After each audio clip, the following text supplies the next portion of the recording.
Assalamualaikum warahmatullahi wabarakatuh. Malaikat maut dilarang mencabut ruh. Dan inilah penyebab Nabi Ilyas alaihissalam masih hidup sampai saat ini. Banyak para ulama dan perawi hadis saling berselisih pendapat tentang kewafatan Nabi Ilyas alaihissalam. Ada di antara mereka yang percaya bahwa Nabi Ilyas alaihissalam telah wafat dan diembankan misi dakwahnya kepada Nabi Ilyas alaihissalam. Namun beberapa pendapat para ulama yang bersikukuh bahwa Nabi Ilyas alaihissalam masih hidup dan berdampingan dengan Nabi Khidir alaihissalam.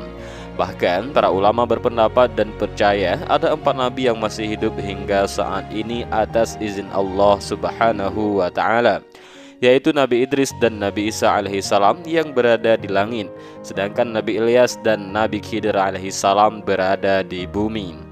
Ada pendapat yang mengatakan bahwa Nabi Khidir alaihissalam berada di lautan dan Nabi Ilyas alaihissalam berada di daratan.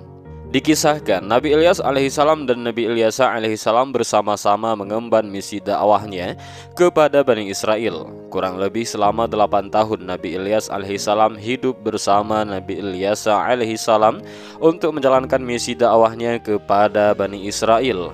Ketika itu mereka berdua sedang berjalan ke sebelah timur sungai Yordan. Tiba-tiba datanglah angin badai di sana dan akhirnya reda.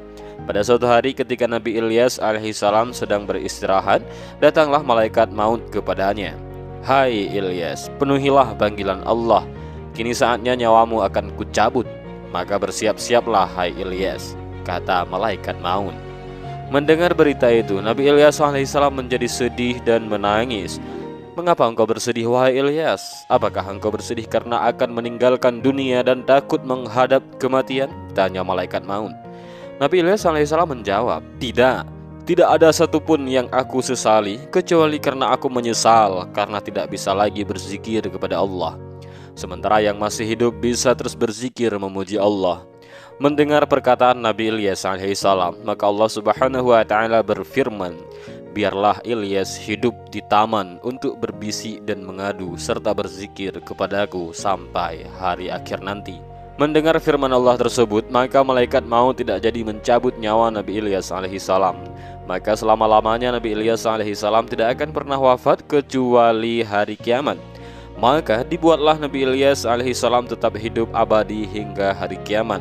Nyawanya tidak dicabut, namun dirinya dijadikan gaib oleh Allah subhanahu wa ta'ala, sebagaimana Nabi Khidir alaihissalam yang tetap hidup namun dirinya dijadikan gaib oleh Allah subhanahu wa ta'ala agar tidak bisa dilihat, didengar, dan diketahui keberadaannya oleh orang yang masih hidup di dunia.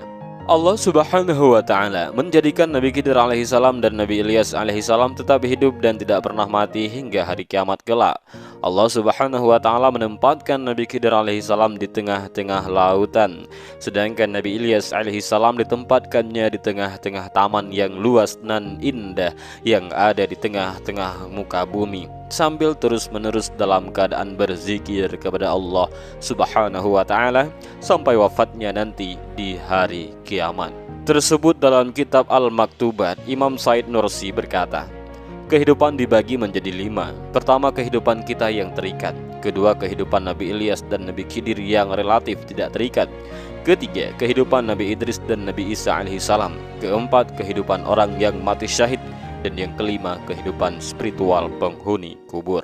Dalam Az-Zuhud, riwayat Imam Ahmad dan Imam Tabarani dikatakan, Nabi Khidir alaihissalam dan Nabi Ilyas alaihissalam bertemu setiap tahun pada musim haji, dan mereka berdua saling mencukur kepala satu sama lain, dan mereka berdua berpuasa Ramadan di Baitul Maqdis. Menurut Ibnu Hajar, riwayat ini sanadnya hasan.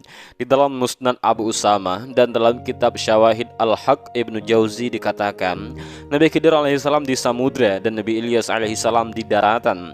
Mereka bertemu setiap malam di samping tembok yang dibuat oleh Raja Zulkarnain.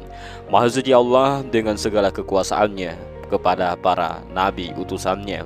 Kita sudah mengetahui ada nabi yang sudah wafat dan ada nabi yang ditangguhkan umurnya sampai hari kiamat kelak.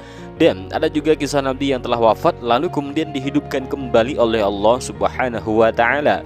Bahkan sosok nabi ini dianggap bangsa Yahudi sebagai anak Allah. Sama halnya seperti kaum Nasrani menganggap Nabi Isa alaihissalam sebagai anak Tuhan, yaitu Nabi Uzair alaihissalam. Dan inilah sedikit kisah tentang Nabi Ilyas alaihissalam dan alasan mengapa Allah belum mencabut nyawanya. Demikian video singkat ini, mudah-mudahan ada manfaat bagi kita semua. Amin ya rabbal alamin. Wallahu a'lam bissawab. Assalamualaikum warahmatullahi wabarakatuh.